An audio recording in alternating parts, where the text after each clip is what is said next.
Bonjour, aujourd'hui c'est le 11 septembre. Je voudrais commencer une série de méditations dans Proverbes chapitre 15, verset 18, aujourd'hui et aussi la semaine prochaine jusqu'à samedi.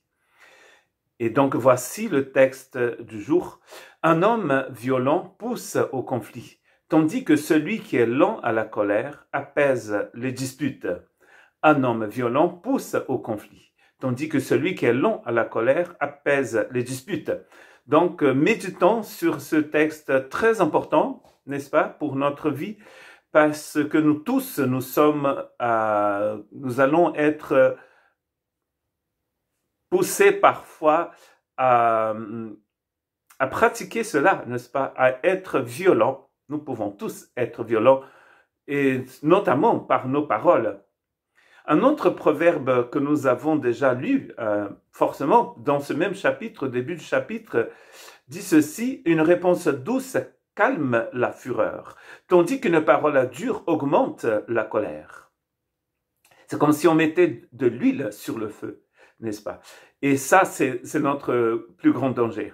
Parce que nous allons, plus nous continuons sur ce chemin de la colère, plus les choses vont devenir dures, plus les choses vont devenir difficiles. Et je crois que la seule solution ici, c'est ce que le Nouveau Testament appelle un demi-tour, c'est-à-dire une conversion, une repentance, hein? Conversion parfois traduite par repentance. La langue des sages rend la connaissance plaisante, tandis que la bouche des hommes stupides déverse la folie. C'est toujours le même chapitre et le verset 2. Et là, dans le verset 3, il dit une chose qui devait nous encourager à faire attention à ce qu'on dit. Les yeux de l'Éternel sont partout, observant les méchants autant que les bons.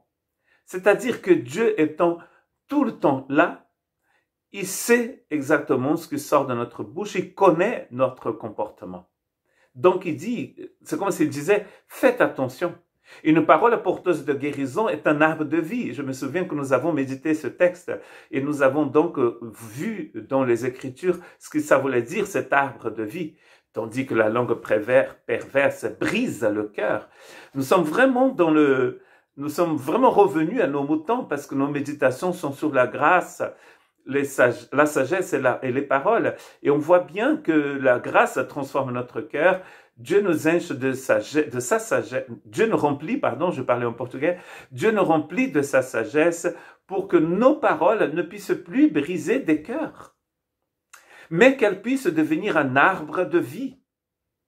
Écoutons le Seigneur dans Matthieu chapitre 5 verset 22. « Mais moi, je vous dis, tout homme qui se met sans raison en colère contre son frère mérite de passer en jugement. » Parole très dure.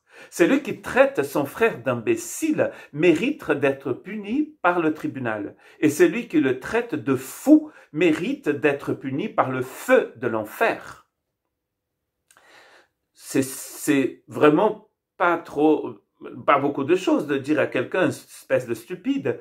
Mais Jésus dit que cela n'est pas bon et qu'on peut être jugé après avoir dit ça.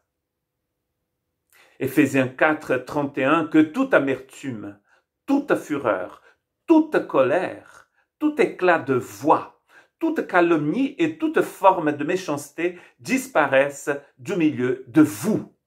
C'est Paul qui nous dit cela dans Éphésiens 4, 31. Que Dieu nous bénisse et qu'il ait pitié de nous.